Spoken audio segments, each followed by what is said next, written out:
জোরে বলেন, জোরে হবে না? এই রাম মন্দির সামনে 22শে জানুয়ারি উদ্বোধন হবে, কি গো? সেই নিয়ে অনেকে হইচই করছে। ইন্টারনেট খুললি বলছে মন্দির চলছে, মন্দির তৈরি হচ্ছে। কোথায় 100 ফুট কি তৈরি হচ্ছে বলছে, কত নাকি মিঠাই মন্ডা তৈরি হচ্ছে। তো ভালো, তো এতে খারাপের কি আছে? এ তো ভালো জিনিস। মিঠাই মন্ডা তৈরি হলে আরো কি কি তৈরি হলে তো খারাপ হচ্ছে, ভালো।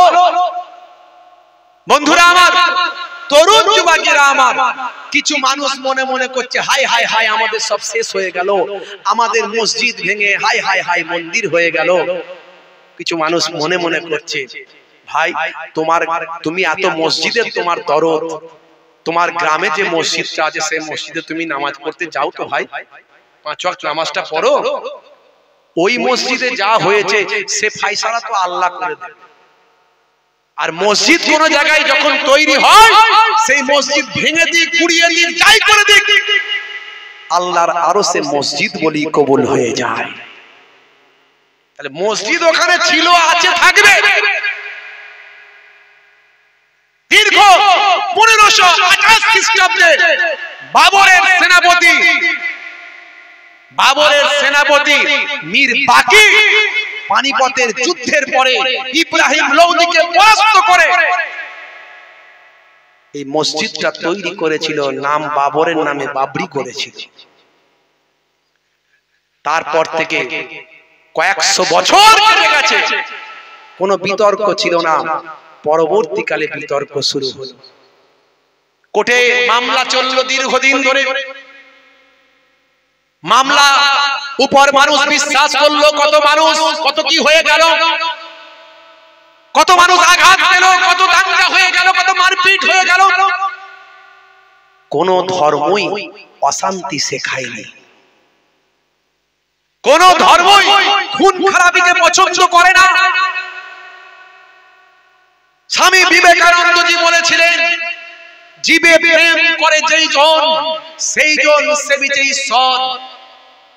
1450 বছর আগেও নবী আমার জানিয়ে দিয়ে গেছে, ইসলাম বলেছে লা ইয়ারহামুল্লাহু মান লা ইয়ারহামুন নাস, যে মনুষ্য জাতির উপর দয়া করে না, মহান স্রষ্টা তার উপর দয়া করেন না। আমরা কোর্টের উপর আস্থা রেখেছিলাম, কোর্টও সুন্দর ফয়সালা দিয়েছে। প্রত্নতত্ত্ববিদদের নিয়ে এসে মাটির তলা খনন করা হয়েছিল। খনন করে বলা হয়েছিল যদি কোন স্ট্রাকচার পাওয়া যায় তাহলে প্রমাণ হবে যে তলায় মন্দিরই ছিল। কিন্তু কোর্ট যখন রায় দিল তখন বলল কোনো সেরকম স্ট্রাকচার পাওয়া যায়নি। লেটেস্ট রায় যখন দিয়েছিল তারা শেষে বলেছিল, কিন্তু ভারতবর্ষের অমুসলিম আমার হিন্দু ভাইদের আস্থা হলো অযোধ্যায় রামের জন্ম, তাই হিন্দু ভাইদের জন্য ওখানে মন্দিরটাই তৈরি হোক, আর মুসলমান ভাইদের জন্য 5 একর জমি দেওয়া হোক অযোধ্যা থেকে আরো 25 কিলোমিটার দূরে, সেখানে একটা এই অযোধ্যার মধ্যেই দেওয়া হোক যেখানে মসজিদ তৈরি হবে। আজকে সেখানে মন্দির তৈরি হচ্ছে, এতে আমাদের কোনো দুঃখ নাই, আমাদের কোনো কষ্ট নাই।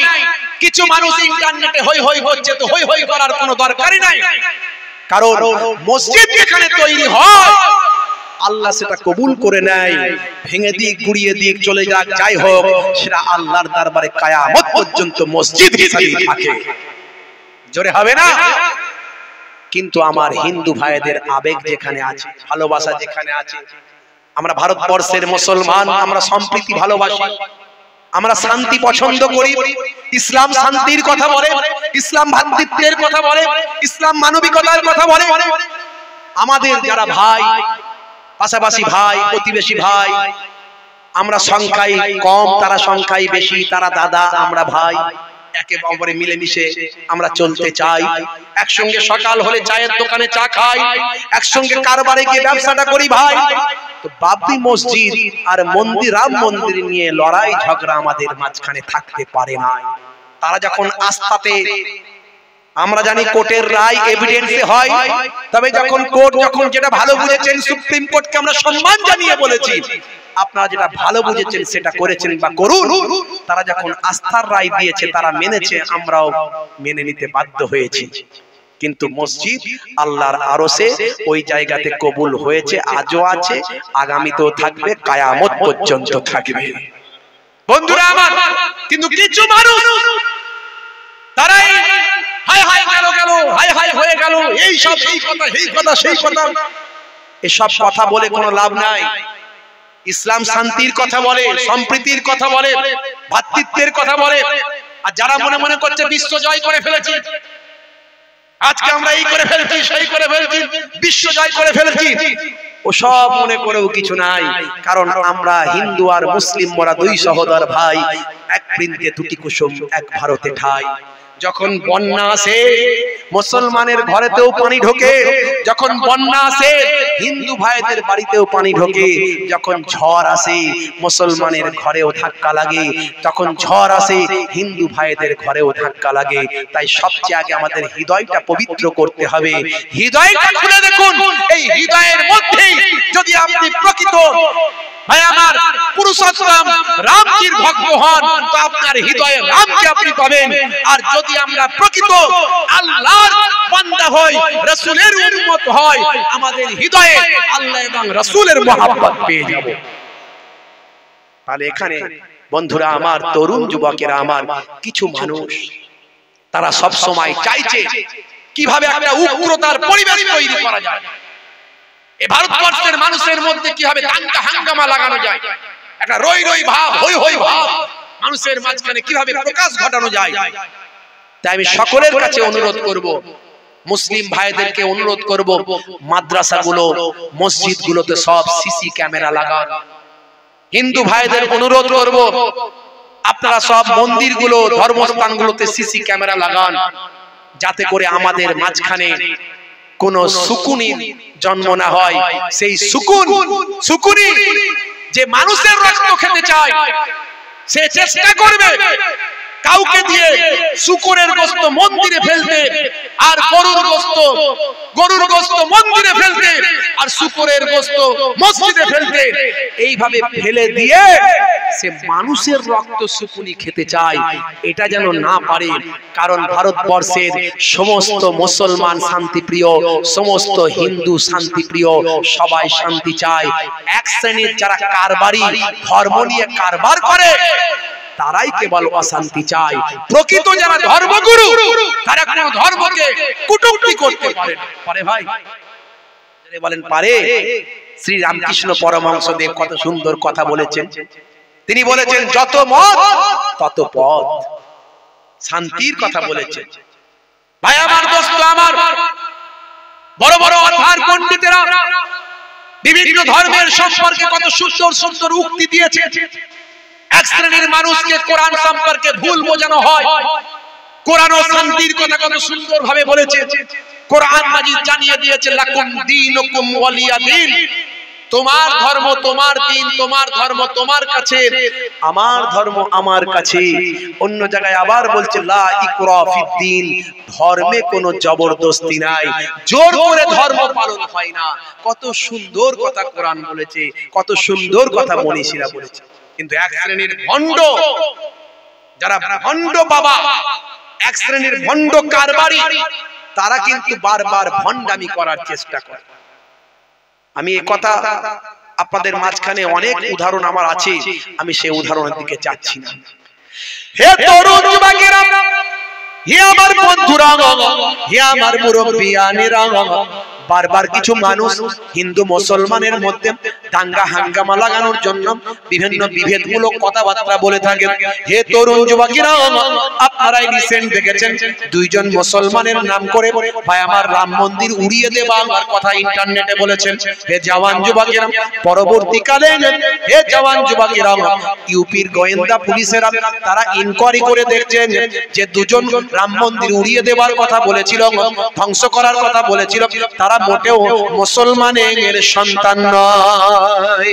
হে তরুণ যুবকেরা, হে আমার মুরব্বিয়ানেরা, কারণ মনে রাখবেন, যারা প্রকৃত মুসলমান তারা কখনো অপরাধ করতে পারে না, যারা প্রকৃত মুসলমান তারা কখনো অন্যায় করতে পারে না, যারা প্রকৃত মুসলমান তারা কখনো অপরের ধর্মে আঘাত করতে পারে না, অপরের ধর্মস্থানে আঘাত করতে পারে না। আর যারা প্রকৃত হিন্দু তারাও কিন্তু কখনো অন্য ধর্মের আমার ধর্মস্থানে আঘাত করতে পারে না। যারা প্রকৃত খ্রিস্টান তারাও কখনো অন্য ধর্মের ধর্মস্থানে আঘাত করতে পারে না, কারণ প্রত্যেকটা ধর্মই শান্তির কথা বলে, প্রত্যেকটা ধর্মই পরধর্মে সহিষ্ণুতার কথা বলে। হে তরুণ যুবকেরা, হে আমার মুরব্বিয়ানেরা, আগে মানুষ হতে হবে তারপর মুসলমান হবেন, আগে মানুষ হতে হবে তারপর হিন্দু হবেন, আগে মানুষ হতে হবে তারপর খ্রিস্টান হবেন, জৈন বৌদ্ধ হবেন। যদি আপনি মানুষ হতে না পারেন আপনি মুসলমান হতে পারলেন না। আপনি মানুষই তো হতে পারেন, কিসের মুসলমান? মুসলমান হলে কাউকে গালাগালি করতে পারবে না, পারবে? কাউকে গালাগালি করতে পারবে? আল মুসলিমু মান সালামাল মুসলিমুনা মিন লিসানি ওয়া ইয়াদিহি, ওই ব্যক্তি মুসলমান হতে পারে না যার জবান দ্বারায় হাত দ্বারায় অপর ভাই কষ্ট পায়। কার কথা? বিশ্ব নবীর কথা। নবীজি বললেন, আমি জাহান্নামায় দেখতে পেলাম, মেরাজে গিয়ে জাহান্নামায় জিভটাকে টেনে বের করে টাঙিয়ে দেওয়া হয়েছে, জাহান্নামার আগুনে পোড়ানো হচ্ছে। এই মহিলাগুলোকে আমি জিজ্ঞাসা করলাম, এরা কারা? বলে, যাদের জবান দিয়ে, যাদের মুখ দিয়ে, জিহ্বা দিয়ে অপর মহিলাদের, অপরদের এমন কড়া কড়া কথা বলতো যার দ্বারায় তারা অতিষ্ঠ হয়ে উঠতো, আমার আল্লাহ ওই সমস্ত মহিলাদেরকে শাস্তি দিচ্ছে। হে তরুণ যুবকেরা, যে সমস্ত মহিলারা অবৈধভাবে যৌন ক্রিয়াকর্মে লিপ্ত, অবৈধভাবে তারা যৌনতা মানুষের কাছে প্রকাশ করে, যারা রাস্তাঘাটে স্বল্প পোশাক পরে নিজেদের শরীরের ভাই আমার অংশকে মানুষের কাছে খোলামেলার চেষ্টা করে, যে সমস্ত মহিলারা, হে তরুণ যুবকেরা, নায়িকা গায়িকাদের মতো পোশাক পরে পুরুষ মানুষের কাছে নিজেদের বহিঃপ্রকাশ করানোর চেষ্টা করে, পুরুষ মহিলাদের, পুরুষ মানুষদের কাছে নিজেদের আকর্ষণ করে তোলার চেষ্টা করে, স্বল্প পোশাক পরিহিতা, পাতলা পোশাক পরিহিতা, নিজেদের শরীরের অঙ্গ প্রত্যঙ্গ প্রদর্শন করা মহিলারা, এই সমস্ত মহিলারা যারা ছিল, হে তরুণ যুবকেরা, আল্লাহর নবী বলেন, আমি জিজ্ঞাসা করলাম ওই মহিলারা কারা? যাদের বক্ষাদেশ, যাদের বুকের উপর শিক দিয়ে টেনে জাহান্নামের আগুনে টাঙিয়ে দেওয়া হয়েছে, তাদের সারা শরীরটাকে জ্বালিয়ে দেওয়া হচ্ছে, যাদের বুকেতে শিক দিয়ে টাঙিয়ে দেওয়া হয়েছে। ফেরেশতা সেই সময় বলেছিলেন, এই মহিলাগুলো সমাজের বুকে, মানুষের মাঝখানে নিজেদের যৌনাঙ্গকে প্রকাশ করার চেষ্টা করত, নিজেদের শরীরকে হায়া শরম লজ্জাকে সরিয়ে দিয়ে নিজেদের শরীরকে বহিঃপ্রকাশ ঘটানোর চেষ্টা করত, নিজেদের শরীরকে উন্মুক্ত করার চেষ্টা করত, নিজেরা ব্যভিচারে, অন্যায় অপরাধে লিপ্ত ছিল, অশ্লীলতার মধ্যে লিপ্ত ছিল। ইয়া রাসূলুল্লাহ, হাবিবাল্লাহ, ওই শ্রেণীর মহিলাদের এইভাবে জাহান্নামের আগুনে শাস্তি দেওয়া হচ্ছে। হে তরুণ যুবকেরা, হে আমার মুরব্বিয়ানেরা, শুনে রেখে দিন বাবা, জেনে রেখে দেন। হে মুসলমান, একটুখানি লক্ষ্য করো, হে জওয়ান যুবকেরা, আরো তিন ধরনের মহিলা ছিল। তার মধ্যে একটা হলো যারা অপবিত্র অবস্থায় থাকতো, হায়েজ নেফাস থেকে তারা পবিত্র হতো না। যখন হায়েজ কমপ্লিট হয়ে যেত, নেফাস যখন কমপ্লিট হয়ে যেত, ঋতুকালীন সময় যখন তাদের পরিপূর্ণ হয়ে যেত, সময় যখন পার হয়ে যেত, যখন তাদের জন্য গোসল করা ফরজ হয়ে যেত, তখন তারা গোসল করতো না, তারা অপবিত্র নাপাক অবস্থায় তারা থাকতো। এইভাবে স্বামীর সঙ্গে তারা রাত কাটাতো, স্বামীর সঙ্গে জীবন যাপন করতো। হে তরুণ যুবকেরা, তারা পবিত্র হতো না, নাপাকি থেকে পাক হতো না। আবার ফরজ গোসল যদি প্রয়োজন হয়, ফরজ গোসল করতে তারা অবহেলা করতো। স্বামীর সঙ্গে সময় কাটিয়ে, স্বামীর সঙ্গে রাত্রি যাপন করে, নিশি যাপন করে, সকাল সকাল ফজরের আগে তারা গোসল করতো না, কিংবা তাড়াতাড়ি তারা গোসল করতো না। সারাদিন তারা নোংরা অবস্থায় থাকতো, অপবিত্র অবস্থায় থাকতো। এই শ্রেণীর অপবিত্র মহিলাদেরকে জাহান্নামের আগুনে শাস্তি দেওয়া হচ্ছে। এ তরুণ যুবকেরা, এ আমার মুরব্বিয়ারা, শুনে রেখে দিন বাবা, জেনে রেখে দেন। আর এক শ্রেণীর মহিলা যারা পরনিন্দা করত, আজকে এর কথা, কালকে ওর কথা, পুকুরের পাড়ে দাঁড়িয়ে দাঁড়িয়ে কি বল, অমুকের বউ এই করেছেন, তমুকের বউ এই করেছেন, এই ছেলে ওই করেছেন, ওই অমুক মেয়ে এই করেছেন, সে পালিয়ে গেছে, সে অমুকের সঙ্গে অমুক করেছেন। এইভাবে পরনিন্দা করায় তারা অভ্যস্ত। এরকম পরনিন্দা চগলখড়ি করতে যারা পছন্দ করে, আল্লাহর নবী বলেন, তুমি কি তোমার মরা ভাইয়ের গোশত খেতে পছন্দ করো? যদি তুমি তোমার মরা ভাইয়ের গোশত খেতে পছন্দ করো, মনে রাখবে যে বান্দা চগলখড়ি করবে, যে বান্দা পরনিন্দা করবে, সে তার মরা ভাইয়ের গোশত খেল। অন্য জায়গায় আবার বলা হয়েছে, আল গীবাতু আসাদ্দু মিনাজ জিনা, গীবত করা জিনার থেকে, ব্যভিচার করার থেকেও আরো বড় মহাপাপ। বুকে হাত দিয়ে বলুন তো, গীবত করেন কিনা? শুধু মহিলারা নয়, পুরুষরাও করে কি করে না? চায়ের দোকানে বসে বসে এ খারাপ, সে খারাপ, ও খারাপ, অমুক হয়েছে, তমুক হয়েছে, আছে না? না, রাগ করবেন না বাপ। বলে হুজুর একটা ঘটনা বলুন দেখিনি, এইসব কথাবার্তা কেন বলছেন?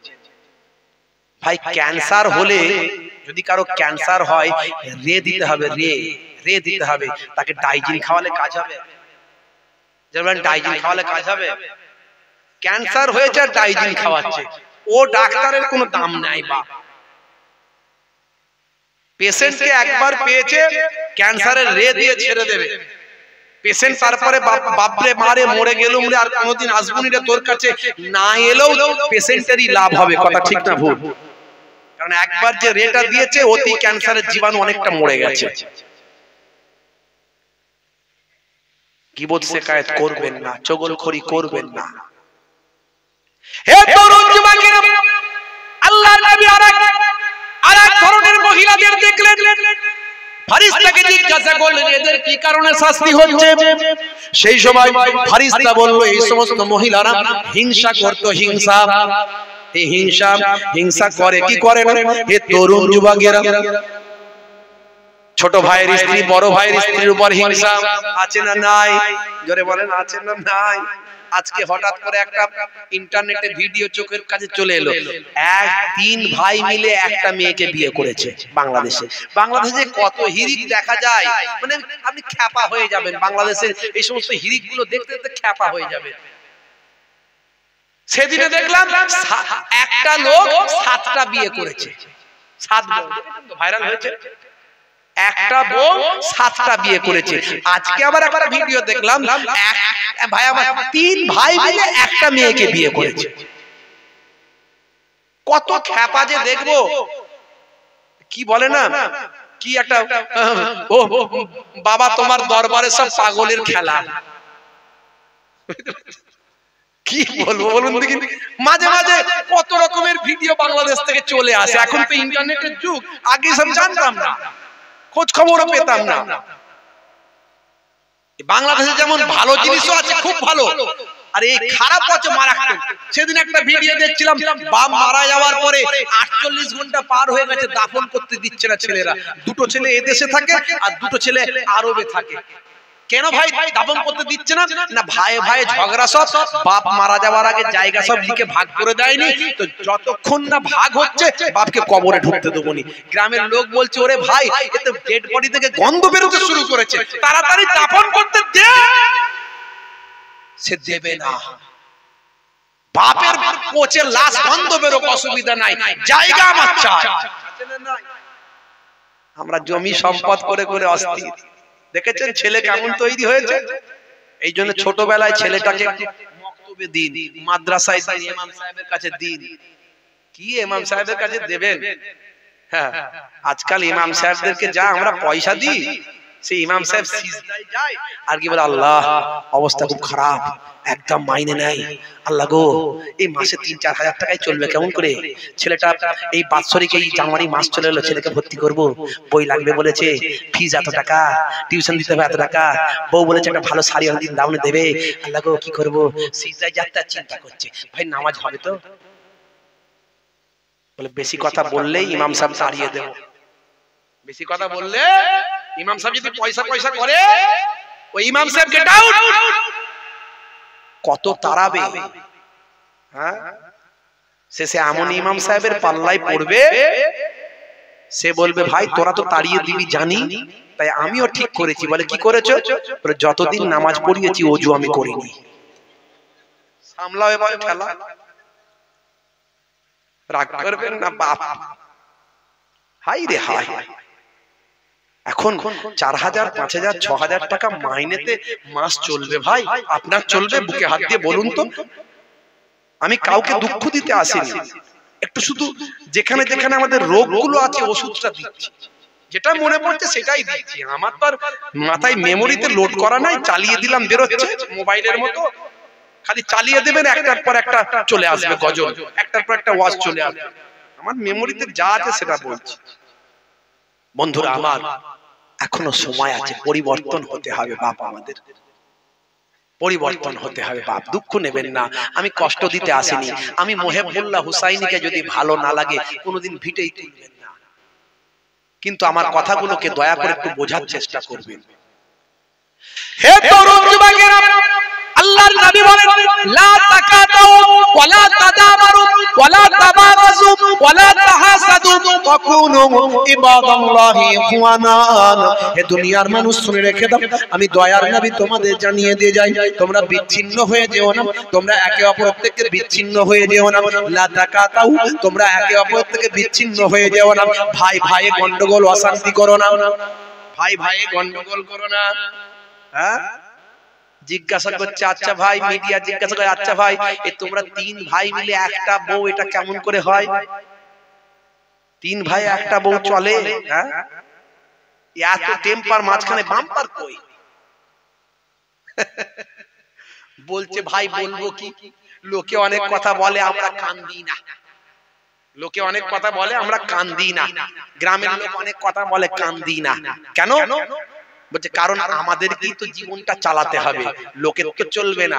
তা আমরা 3 ভাই যদি 3টে বিয়ে করতাম, 3 বউয়ে ঝগড়া হতো, আমাদের ভাই ভাই মিলটা কি আর থাকতো? কি যুক্তি দিচ্ছে দেখেছেন? মারাত্মক যুক্তি, শয়তানও ফেল, এই যুক্তিতে শয়তানও ফেল। তাই যদি হয় তাহলে কারো 7 ভাই থাকলে 7 ভাই একটা বউকে বিয়ে করবে, পালা পালা করে থাকবে, এক রাতে এর কাছে এক রাতে ওই কাছে। ছি ছি ছি ছি ছি ছি ছি। ও বলল কেন ভাই তুমি একটা লোক হয়ে 7টা বউকে বিয়ে করেছো? ও কি বলছে? ও বলছে আমার মা বলেছিল, তাই মায়ের আশা পূরণ করেছি। ছি ছি ছি ছি ছি, হাই রে হাই, রাগ করবেন না বাপ। এরা কোরআন হাদিস ভুলে গেছে, এদেরকে দেখে লোকে ইসলামের বিচার করছে, এদেরকে দেখে লোকে কোরআনের বিরুদ্ধে সমালোচনা করছে, এদেরকে দেখে লোকে ইসলামের বিরুদ্ধে সমালোচনা করছে, এদেরকে দেখে মানুষ ইসলাম সম্পর্কে খারাপ ধারণা তৈরি করার চেষ্টা করছে। আর কিছু মানুষ তো আমাদের পেছনে লেগেই আছে, কিছু মানুষ আমাদের পেছনে লেগে আছে। কোরআনের কোথা থেকে কিছু একটা লাইন বের করব, বের করে মানুষের কাছে ভুল ব্যাখ্যা করে দেব। কোরআনের একটা লাইন বের করব, বের করে মানুষের কাছে ভুল ব্যাখ্যা করে দেব। লাইনটা পড়ছে ঠিক, ব্যাখ্যাটা করছে ভুল। এই এক শ্রেণীর আহলে হোদস বেরিয়েছে, হোদস, বুঝতে পারছেন? কে আগে রাজমিস্ত্রি ছিল, এখন হয়ে গেছে শেখ, বুঝতে পারছেন? কে আগে আপনার ওই কি বলে মোবাইল রিপেয়ারিং এর কাজ করতো প্যান্ট শার্ট পরে, এখন বড় মুফতি সাহেব, ভারী ঘন ঘন ফতোয়া দিচ্ছে, ঘন ঘন ফতোয়া দিচ্ছে। এখন ভাই আমার ডাক্তারি পড়তে গেলে ভাই আমার তাকে আগে মাধ্যমিক এইচএস করে সায়েন্স নিয়ে গ্রাজুয়েট করতে হয়, করে নিয়ে তাকে ভাই আমার মেডিকেল যে আপনার যে টেস্ট আছে সেই টেস্টিং আপনার পরীক্ষায় বসতে হয়, বসে সেখানে কোয়ালিফাই করার পরে আরো 5 বছর ধরে তাকে পড়াশোনা করতে হয়, 2 বছর ধরে ইন্টার্নশিপ করতে হয়, তবে তার গ্রাজুয়েট লেভেলের ডাক্তারি কমপ্লিট হলো। সে এমবিবিএস হোক আর বিইউএমএস হোক আর বিএইচএমএস হোক, কিছু একটা করলো, তারপরে আবার এমডি করলো, এমডি করে এমএস করলো, করে সার্জন হলো, তবে সে কাটার অনুমতি পেল যে এবারে মাল কাটলে কাজ হবে, কোনখানে কতটা অ্যাঙ্গেলে কাটতে হবে, কোন ত্রিকোণমিতিতে কাটতে হবে, কোন পরিমিতিতে কাটতে হবে, কোন জ্যামিতিতে কাটতে হবে, সে কাটতে পারবে সে অ্যাঙ্গেলে। আর ফতোয়া দিতে গেলে 17টা বছর মাদ্রাসায় পড়তে হয়, টাইটেল পর্যন্ত পড়ে নিয়ে 2 বছর মুফতি পড়তে হয়, পড়ে নিয়ে তবে তার গবেষণা করে ভাই আমার মুফতি সাহেবের কাছে থেকে আরো কিছু প্যাঁচ পুঁচ শিখতে হয়, কোনখানে আইনের ফাঁক ফোকর আছে ভালো করে জানতে হয়, স্টাডি করতে হয়, করে টোরে নিয়ে তবে সে ফতোয়ার বোর্ড খুলে স্ট্যাম্প খুলে ভাই আমার প্যাড খুলে স্ট্যাম্প দেয়। তাহলে ফতোয়া দিতে গেলে 17 বছর মিনিমাম পড়াশোনা করতে হবে, আর ডাক্তারি পড়তে গেলেও 17-18 বছর পড়াশোনা করতে হবে, বুঝতে পারছেন? আর মুর্শিদাবাদের আগে মোবাইল রিপেয়ারিং করতো, বলছে নিজেই বলেছে আমার শিক্ষাগত যোগ্যতা বলতে আমি মাদ্রাসায় পড়িনি, মাদ্রাসায় আমি পড়ি কিন্তু আমি ফতোয়া দিই, মাদ্রাসায় আমি পড়িনি, আমি ইতিহাস নিয়ে পড়াশোনা করেছি, তা আবার ইসলামিক ইতিহাস নয়, মডার্ন ইতিহাস নিয়ে পড়াশোনা করেছি। আর মোবাইল খুললি দেখবেন শুধু এটা হারাম, এটা নাজায়েজ, এটা বিদআত। ফতোয়া দিতে দিতে এদের ধরা পড়ে গেছে, এইজন্য আমি নিয়ে নিয়ে ঘুরছি, মাঝে মাঝে একটু করে শুনিয়ে দিচ্ছি লোককে, যদি ইন্টারনেটটা চলে আর কি। এই যে আরেকজন সার্জনের ফতোয়া দিচ্ছি, তো ফতোয়া দিতে গেলে তাকে তো সার্জন হতে হয় ভাই, এই জবাই করতে গেলে, এই অপারেশন করতে গেলে, এই কাটতে গেলে, এই ফাড়তে গেলে, চিরতে গেলে এই ডাক্তারদের সার্জন হতে হবে, সার্জন ছাড়া হবে? জোরে বলেন। কেউ অঙ্ক নিয়ে পড়াশোনা করেছে, গ্রাজুয়েশন করেছে মনে করুন ভাই আমার, কেউ ইতিহাস নিয়ে গ্রাজুয়েশন করেছে, করেছে এমবিবিএস ডাক্তার, আপনার এমএস ডাক্তার যেটা করে অপারেশন করে, করতে পারবে? এই রকম ডাক্তারের কাছে যদি কেউ যায়, রোগী বাঁচবে না মরবে? কুপকার। আর এরা হচ্ছে সেই রকম সার্জন। এই দেখুন ফতোয়া দিচ্ছে কেমন, এই দেখুন, চলবে? সমাজে অনেক লোক নাম রেখেছেন আব্দুর রশিদ, আছে না? নাম আছে না আব্দুর রশিদ, এ নাম রাখা হারাম, বলো তো চলবে না, একদম নাই। গোলাম মাহমুদ নাম আছে না, আছে, নাম রাখা হারাম, চলবে না। জাহাঙ্গীর নাম আছে, চলবে না। শাহজাহান নাম আছে, চলবে না। ইয়াসির চলবে না, এসব নাম রাখা চলবে না। যে নামের অর্থ হয় না সে নাম রাখা ইসলামে নাজায়েজ, চলবে না। আল্লাহর নামের আগে আব্দু শব্দ লাগানো যাবে। আল্লাহর নাম রশিদ, আল্লাহর নাম আছে নাকি? নাই, বলছি নাই। এই নামগুলো খুব শব্দ, রশিদ আল্লাহর নাম নাই, নোট করুন। রশিদ আল্লাহর নাম নাই বলছে। কোরআন মাজিদটা আজকে গিয়ে খুলবেন, কোরআন মাজিদে 99টা আল্লাহর সিফাতি নাম আছে, শেষের দিকে যাবেন, গিয়ে খুলে শেষের দিকে গিয়ে শেষের দিক থেকে উপরের দিকে উঠবেন, দেখবেন আর রশিদ আল্লাহর নাম আছে, সরল পথ, সরল পথ। এই আর রশিদটা আল্লাহর নাম আছে, এই নাম থাকার কারণে আব্দুর রহমান, আব্দুল জব্বার, এই ইয়া জব্বার ও ইয়া রহমান ও ইয়া সত্তার ও ইয়া গফফার ও যত আল্লাহর সিফাতি নামগুলো আছে, সিফাতি নাম মানে হলো গুণবাচক নাম, আর জাতি নাম সেটা হলো আল্লাহ। আল্লাহ নাম কেউ ধারণ করতে পারবে না, কিন্তু সিফাতি নাম আল্লাহর কেউ রাখতে পারে, কিন্তু তার আগে আব্দুল শব্দটা ব্যবহার করতে হবে। আব্দুল কথার অর্থ হলো বান্দা, রশিদের বান্দা, সত্তারের বান্দা, গফফারের বান্দা, রহমানের বান্দা, রহিমের বান্দা, আব্দুর রহিম এই জন্য বলা হয়, আব্দুল সত্তার বলা হয়, আব্দুল গফফার বলা হয়। বুঝতে পারছেন কথা? এ বলছে রশিদ নামটাই নাকি আল্লাহর নাই, আর রশিদ আছে, খুলে দেখে নেবেন। তাই আব্দুর রশিদ হাজার হাজার মানুষের নাম আছে। এ বলছে যাদের এই নামগুলো আছে আবার নতুন করে আকিকা দিতে হবে। আর কিছু লোক আবার এর ভক্ত, বুঝতে পারছেন? হ্যাঁ, বলছে শাহজাহান নাম রাখা যাবে না। কেন বলছে জানেন? আমি বলে দিচ্ছি। এ তো বলছে শাহজাহান নাম রাখা যাবে না, জাহাঙ্গীর নাম রাখা যাবে না। জাহানের যিনি গীর বাদশাহ তাকে জাহাঙ্গীর বলে। শাহজাহান, শাহ মানে বাদশাহ, জাহান মানে জাহান, জাহানের যে বাদশাহ, এ বলতে চাইছে ঘুরিয়ে, এ বলবে, একে যদি বলা হয় বলবে জাহানের বাদশাহ তো আল্লাহ, আল্লাহর সঙ্গে শিরক হয়ে যাবে। এ তো আসল জিনিসটাই জানে না, আসল লটাই তো জানে না। এই জন্য তো মাদ্রাসায় পড়তে হয়, রাজমিস্ত্রি থেকে শায়েখ হয়ে গেলে হয় না, বুঝতে পারছেন? আচ্ছা বলুন তো কিতাবুন মানে কি? আরবিতে কিতাবুন মানে এই মাওলানা সব বসে আছে, আলেমরা বসে আছে, কিতাবুন মানে কি? বই। তাই আপনার ঘরে যে বইগুলো আছে সেগুলো তো কিতাব। আরবিতে কি বলবেন? কিতাব বলবেন তো। আর কোরআন মাজিদটাও তো বই, কিতাব। ওটা কি বলবেন? কিতাব বলবেন না, অন্য কিছু বলবেন? ওটাও কিতাব। তাহলে এই কিতাব আর ওই কিতাব এক হলো? যেরকম এক হলো। আচ্ছা বলুন তো পুকুরের পানি, নদীর পানি, কলের পানি আছে না নাই? তাহলে এই পানি আর জমজমের যেটা ওটাও কি? জোরে বলেন। তাহলে এই পানি আর জমজমের পানি এক। এই পানি বসে খেতে হয়, ওই পানি দাঁড়িয়ে খেতে হয়। ওই পানি হচ্ছে সমস্ত রোগের শেফা। কথা ঠিক না বল? হাউজে কাউসার, হাউজে কাউসারের ওটা কি? ওটাও তো পানি। তাহলে এই পানি আর ওই পানি এক। আরে ভাই এই জাহানের বাদশা বলতে দুনিয়ার মানুষের বাদশা, মানে ব্যাখ্যা বুঝতে হবে, স্থান কাল পত্র বুঝতে হবে, এক্সটারনাল ইন্টারনাল ব্যাখ্যা জানতে হবে। এই জন্য আলেম হতে হবে। এই জাহানের বাদশা আর কুল কায়নাতের জাহানের বাদশা দুটো এক কথা নয়। একে কে বোঝাবে এখন?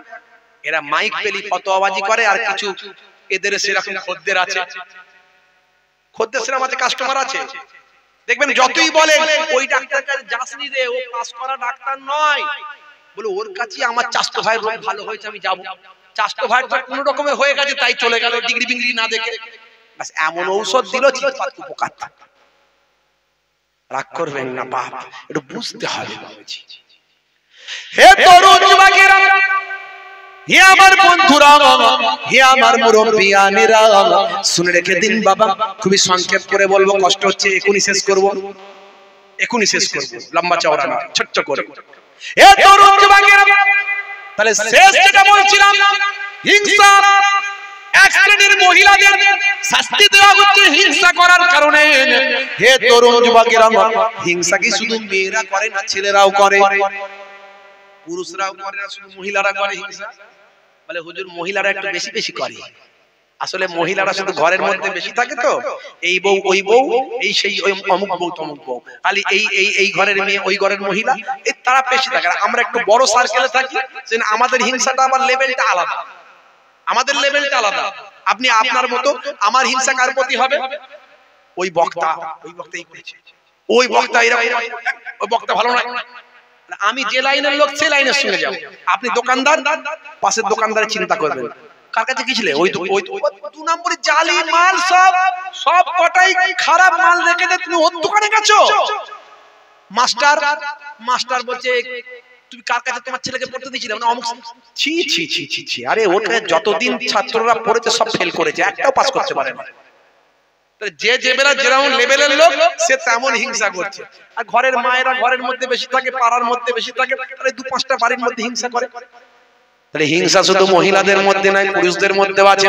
হে তরুণ যুবকেরা, হে আমার মুরব্বিয়ানেরা, এক শ্রেণীর মহিলাদের দেখলেন, আল্লাহর নবী দেখতে পেলেন, তাদের হিংসা করার কারণে জাহান্নামের আগুনে শাস্তি দেওয়া হচ্ছে। হে তরুণ যুবকেরা, আল্লাহর নবী বললেন, লা তাকাতাউ লা তাদাবারু ওয়ালা তাবাগাজু ওয়ালা তাহাসাদু ওয়া কুনু ইবাদাল্লাহি ইখওয়ানান। হে মহিলা, হে পুরুষেরা, হে দুনিয়ার মানুষেরা, হে উম্মতিরা, শুনে রেখে দাও, তোমরা একে অপরের থেকে বিচ্ছিন্ন হয়ে যেও না, একে অপরের পরনিন্দা করো না, একে অপরের প্রতি বিদ্বেষ পোষণ করো না, একে অপরের প্রতি হিংসা তোমরা করো না। তোমরা একে অপরের আল্লাহর বান্দারা, আল্লাহর বান্দিরা, একে অপরের ভাই হয়ে যাও। মহিলারা একে অপরের বোনের মতো থাকবেন, হিংসা করবেন না। বন্ধুরা আমার, তরুণ যুবকেরা আমার, তাহলে মেয়েরা যদি 4টে কাজ ভালো করে করে, নবী অন্য হাদিসে বলেছেন, মেয়েরা যদি 4টে কাজ ভালো করে করে, আল মারাতি জাসাল্লাহ খামসাহা, 5 ওয়াক্ত নামাজটা পড়বে, ওয়াসামাত সাহরাহা, এবং বছরে 1 মাস রমজানের রোজাটা রাখবে, স্বামীর দেখাশোনা করবে, খেদমত করবে। স্বামী যেন বলে যে আমার বউ আমাকে খেদমত করে, দেখাশোনা করে, সর্বদা স্বামীর জন্য প্রস্তুত থাকবে। আর কোন পুরুষের জন্য প্রস্তুত নয়, আর কোন পুরুষের জন্য সৌন্দর্য প্রকাশ নয়। বাইরে যখন বেরোবে ঢেকে, একমাত্র একমাত্র সৌন্দর্যের বৈপ্রকাশ স্বামীকে দেখাতে হবে, স্বামীকে সর্বদা নিজের প্রেমে আকৃষ্ট রাখতে হবে, সেই ঘরে আল্লাহর রহমত নাজিল হবে। স্বামীর দেখাশোনা করবে, স্বামীর প্রতি ভাই আমার ভালোবাসা নিবেদন করবে, এই 3 নাম্বার। আর 4 নাম্বার, বাইরে যখন বেরোবে পর্দার সঙ্গে হেফাজতের সঙ্গে বেরোবে। নবী বলেন এই 4টে কাজ যদি ভালো করে করতে পারো, কাল কিয়ামতের দিনে 8টা জান্নাতের দরজা খুলে দেওয়া হবে। বলবেন হুজুর এই মেয়েদের উপরে এত জুলুম কেন, মেয়েদেরকে এই করতে হবে, ওই করতে হবে, সেই করতে হবে? তার যুক্তিটা শুনে রেখে দিন। আচ্ছা বলুন তো, আপনার যে টাকা পয়সা যদি কয়েক লাখ টাকা থাকে, আপনি ঢেকে রাখবেন না ফাঁকা করে রাখবেন? খুলে রাখবেন না ঢেকে রাখবেন?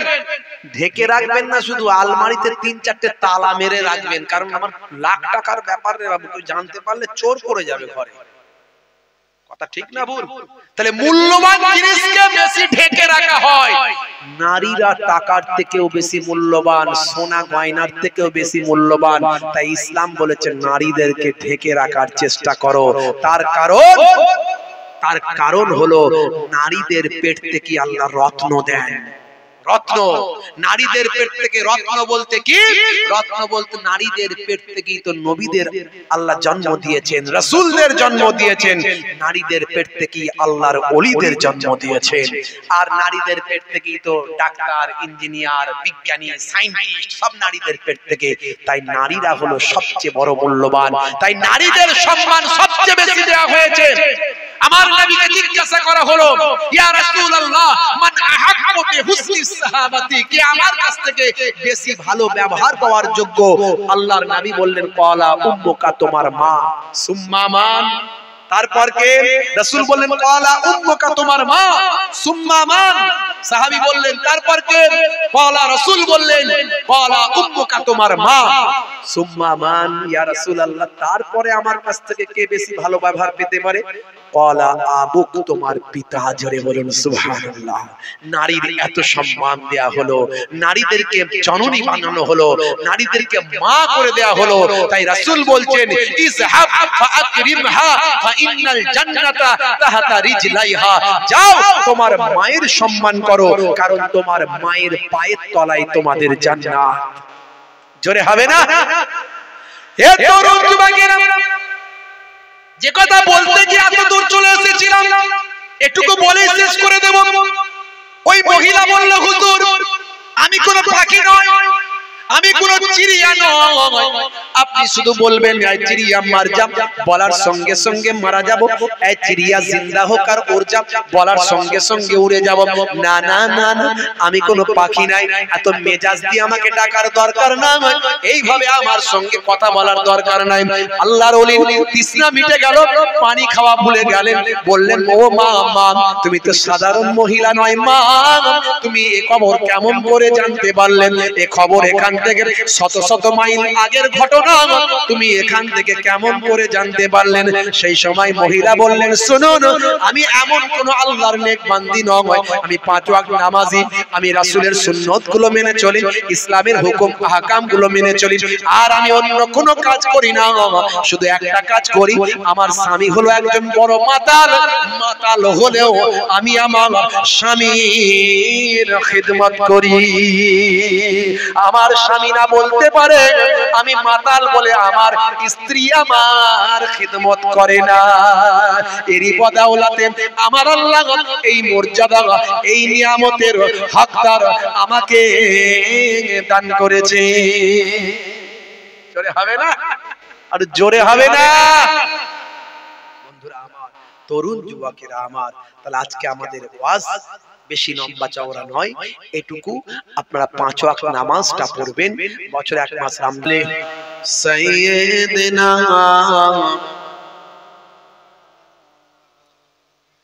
জন্ম আমার নবীর যুগে হলে কেমন হতো, জন্ম আমার নবীর যুগে হলে কেমন হতো।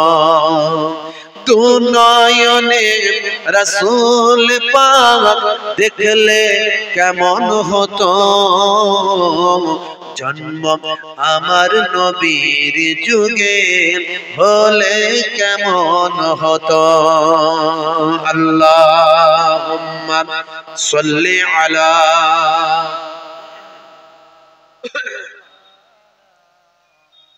ওয়া আলা আলি।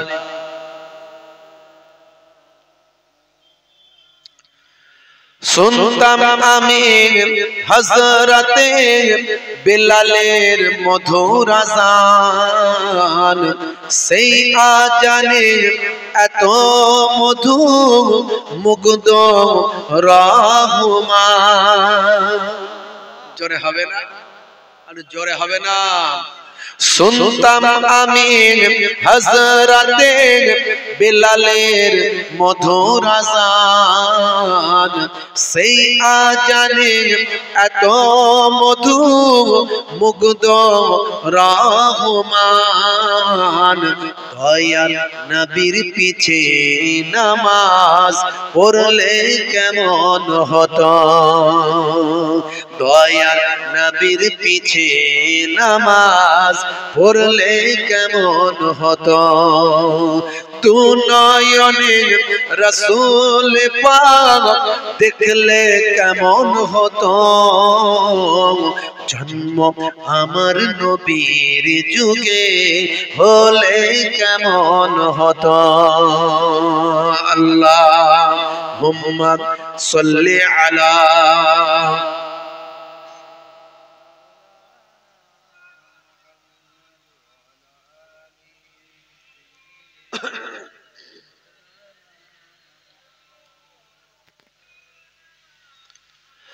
وقال الله تعالى في كلامه المجيد والفرقان الحميد وإذ قال ربك للملائكة إني جاعل في الأرض خليفة قالوا أتجعل فيها من يفسد فيها ويسفك الدماء ونحن نسبح بحمدك ونقدس لك قال إني أعلم ما لا تعلمون. وقال الله تعالى أيضا في كتابه مخبرا يا أيها الذين آمنوا اتقوا الله حق تقاته ولا تموتن إلا وأنتم مسلمون.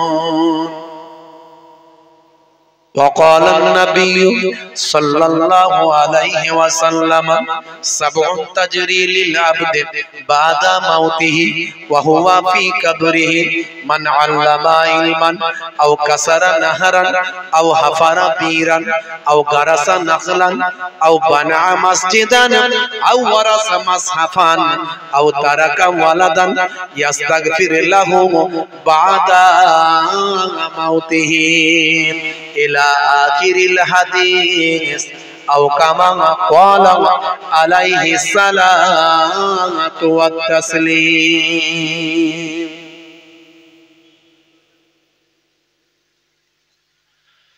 وقال النبي صلى الله عليه وسلم ووفاتي خير لكم تورث علي أعمالكم وما رأيت من خير فحمدت الله عليه وما رأيت من شر فاستغفرت الله لكم إلى آخر الحديث أو كما قال عليه الصلاة والسلام. শ্রদ্ধেয় সম্মানীয় আজকের সভার সভাপতি, দুই পাশে দুইজন আমার শ্রদ্ধাভাজন ব্যক্তিত্বরা উপবিষ্ট আছে। সামনে আছেন আমার ওলামা সমাজ, অনেক তোলাবারা আছেন, অনেক আসাতাজায়ে কেরামরা আছেন। অনেকে আছেন সামেইন হযরত আছেন, মুসল্লি এজাম আছেন, হুজ্জাজে কেরাম আছেন, অনেক আমার পর্দার আড়ালে আছেন, জননী মায়েরা বোনেরা আছেন, মিডিয়া পারসনস আছেন, মাইক্রোফোনের আওয়াজে কান লাগিয়ে আছেন, জাতি ধর্ম বর্ণ নির্বিশেষে শ্রোতা বন্ধুরা আছেন। প্রত্যেককে ফুরফুরা দরবার শরীফ ছোট হুজুর পীর কেবলা রহমাতুল্লাহ আলাইহির মেয়ে ছেলে নাতি হিসাবে এবং মায়াপুর পীরনগর শরীফ হুজুর পীর কেবলা রহমাতুল্লাহ আলাইহির ছেলে ছেলে পৌত্র হিসাবে দুই দরবারের দুই খানদানের মেহমান হিসাবে মুসাফির হালাতে আপনাদের খেদমতে এসেছি। আমি মুহিবুল্লাহ হুসাইনি আমার হরিণখোলা দরবার শরীফের পক্ষ থেকে প্রত্যেককে আন্তরিক সালাম শুভেচ্ছা ভালোবাসা জ্ঞাপন করি। আল্লাহ পাকের রহমত সমস্ত ঈমানদারির উপর হোক, জোরে বলুন আল্লাহুম্মা আমিন। মাশাআল্লাহ, আজকে আমাদেরকে রব্বুল আলামিন পরিবেশগত সমস্ত বাধা বিঘ্নকে উপেক্ষা করে এই গাছতলার নিচে ঠান্ডাকে সরিয়ে রেখে চটের উপর বসে বসে জিকরুল্লাহ জিকরুন নবীর কিছু কথা শোনার তৌফিক দিয়েছেন। পৃথিবীর শ্রেষ্ঠ জায়গা জান্নাতের বাগানে আমার আল্লাহ, এর জন্য রব্বুল আলামিনের দরবারে আমরা শুকরিয়া আদা করে বলি আলহামদুলিল্লাহ। আমি সব জায়গায় বলি, আজও বলছি, ওয়াজ বেশি শোনার দরকার নাই। নিশ্চয় বেশি শুনবেন যদি সবটাই নিতে পারে। সকাল থেকে ভোর পর্যন্ত ওয়াজ শুনছে, তারপরে জিজ্ঞাসা করছে, হ্যাঁ বাবু এত হুজুরের ওয়াজ শুনলি কি বুঝলি বল? ওই তো বললাম, পাতা ছড়িয়ে দিয়ে বেরিয়ে গেল। তার মানে কি শুনলি আর কি বুঝলি বল? যে ওই তো আবার জিজ্ঞাসা করছো, ভাই বললাম তো পাতা ঝরিয়ে দিয়ে সব বেরিয়ে গেল। বলে কোন হুজুর কেমন ওয়াজ করলো? বলে সব হুজুরই ভালো ওয়াজ করলো, একটাও কিছু মনে নেই। হুজুর তুই যত বলবি বল, আমি কান করেছি হাওড়ার পোল, এদিক দিয়ে ঢুকবে আর ওদিক দিয়ে বেরিয়ে যাবে। ও শোনার থেকে 1 ঘন্টা শোনা অনেক ভালো। কে বলছেন? আমার রাসূল বলছেন, দয়ার নবী বলছেন 1 ঘন্টা শোনার মতো শোনো, বক্তার মতো বক্তব্য দাও, এমন বক্তা যার বক্তব্য শুনলে তোমার নাফা হাসিল হবে, সেই বক্তার মতো বক্তব্য শোনো। আর শ্রোতার মতো শ্রোতা শোনো। যদি শ্রোতার মতো শ্রোতা হয়, বক্তার মতো বক্তা হয়, আমার নানা ছোট হুজুরের কথা নয়, আমার দাদা পীরনগর হুজুরের কথা নয়, কথাটা হলো দয়ার নবীর কথা। রাসূলুল্লাহ সাল্লাল্লাহু আলাইহি ওয়াসাল্লাম বলছেন, তাদারিসুল ইলম, ইলমের দর্স নাও ফিল লাইলে, রাতের বেলা সাআতান 1 ঘন্টা, 1 ঘন্টা ইলমের দর্স নাও রাতের বেলা। যদি দর্সের মতো দর্স হয়, ওয়াজের মতো যদি ওয়াজ হয়, এখন যদি আমরা সেই ওয়াজ করি, কোরআনের একটা সূরাকে নিয়ে ব্যাখ্যা করি, সেটাকে নিয়ে আনুষঙ্গিক আলোচনা করি, এই যে শ্রোতারা মুখের দিকে তাকিয়ে বসে আছে, কে ডান দিকে কাত হয়ে ঘুমাবে, কে বাম দিকে কাত হয়ে ঘুমাবে, কে সামনের দিকে ব্যাক গিয়ার দেবে, কে পেছন দিকে ব্যাক গিয়ার দেবে, কোনো ঠিক নাই। এই জন্য আমাদেরকে সব রকম মিলিয়ে ঝুলিয়ে ওয়াজ করতে হয়।